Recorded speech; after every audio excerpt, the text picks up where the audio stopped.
Morning. My name is Prof. M.S. Manamela. I'm working at UNISA under the College of Law. The presentation that I'm going to do today is unpacking the scholar transport permit crisis in Gauteng, South Africa. Who's really to blame? This paper, I'm co-authoring it with Ms. K.L. Mnisi.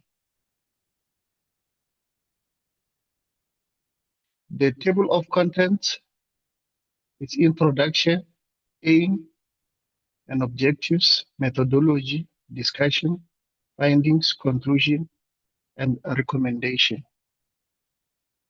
The next slide is where the introduction is started. Scholar transport plays an important role in South Africa by bridging the gap between the vulnerable community and the education system. This is to embrace the learner's right based on the legal culture, positioning access to basic education as a fundamental right that is enriched in 1996 Constitution under Chapter 2, the Bill of Rights, Section 29, Subsection 1. But the issuing of a scholar transport permit, it's a crisis in Gauteng. This crisis has sparked heated debate between operators and Gauteng Department of Road and Transport, with over 1,500 applications pending in Gauteng and operators complaining about the department stringent requirements.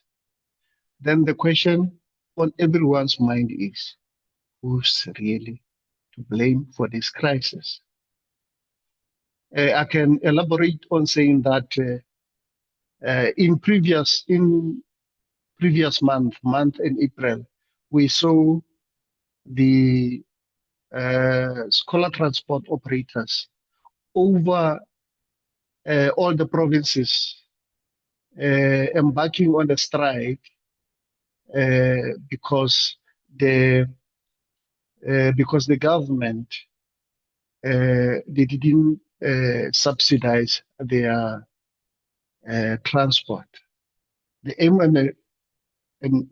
and objectives of the research. The aim of this study is to explore the complex dynamics of the situation, unpacking the role of the transport MEC operators and system inefficiency to the issue operators with permits for transportation of learners to education institution.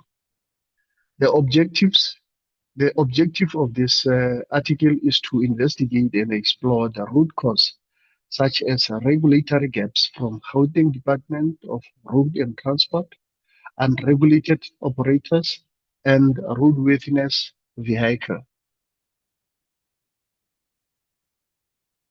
The methodology of the article, the research design and methodology. The research design for the study is non-empirical research design. Documentary resources were used qualitatively.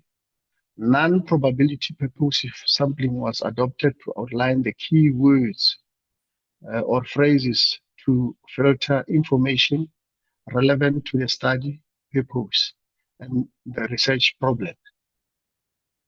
The document that was used, we used scientific and non-scientific sources, or you can say literature.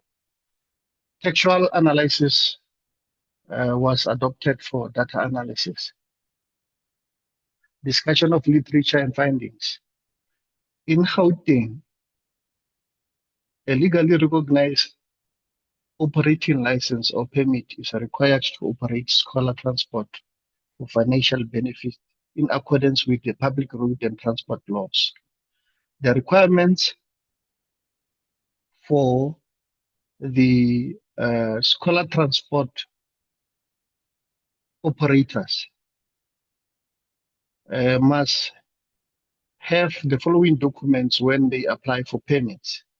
They must have a professional driving permit, roadworthy certificate, certified ID, tax clearance certificate, a recommendation letter from the school, road descriptions, a list of learners and contact details, proof of insurance, and on to add on that, they must have the application for 600 rand.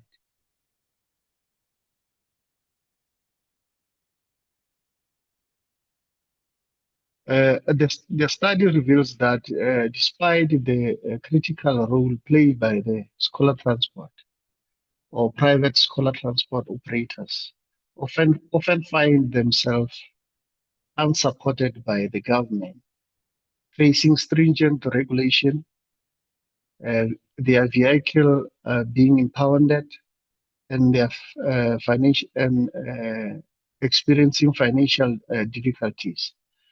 The Gauteng government blames the scholar drivers for non-compliance and transporting the learners using unroadworthy vehicles. While on the other side, the operators blame the Department of Transport for the late and unclear process uh, on the late issuing of permits and unclear processes that they don't understand when applying for these permits. The crisis persists because accountability is split between the Department of Road and Transport and the scholar and the uh, and the scholar transport operators. Findings. A key a key result of this study is that the absence of explicit recognition of the right to transport can be perceived as a gap in addressing the broader context of the socio-economic rights. As discussed in the introduction, despite existing policies and legislation aimed at ensuring the safety and security of scholar transport, but numerous challenges still persist, undermining the system of effectiveness and efficiency, and this create a negative impact in marginalized community. The South African government blames scholar driver for non-compliance and unroadworthy vehicle, while operators blame the Department of Transport for the delay in issuing of operators' permits and unclear processes. The crisis persists because accountability is split between the Department of Road and Transport and the scholar patrols and the scholar transport operators. Conclusion: the impounding of this scholar transport unpermitted vehicles without addressing the root cause of the problem risks to increase unemployment and operators transporting the learners without proper documentation. The safe scholar transport, the national government and the province needs to fix the system that make it hard to be legal in the first place. The study has demonstrated that the scholar transport permits crisis in Gauteng is driven by systematic gaps in regulations and the lack of government support rather than by operators' negligence alone. The key recommendations of the article is the government should ensure that all requirements for scholar transport permits are standardized and communicated clearly.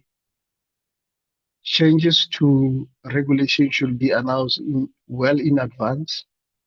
Introduce financial subsidies or grants for scholar transport and operators. Simplify the application and the renewal process for the permits. Offer regular and mandatory workshop to operators to ensure they fully understand the passenger limits. Established an independent body to oversee the scholar transport sector. That's the end of my presentation. Thank you.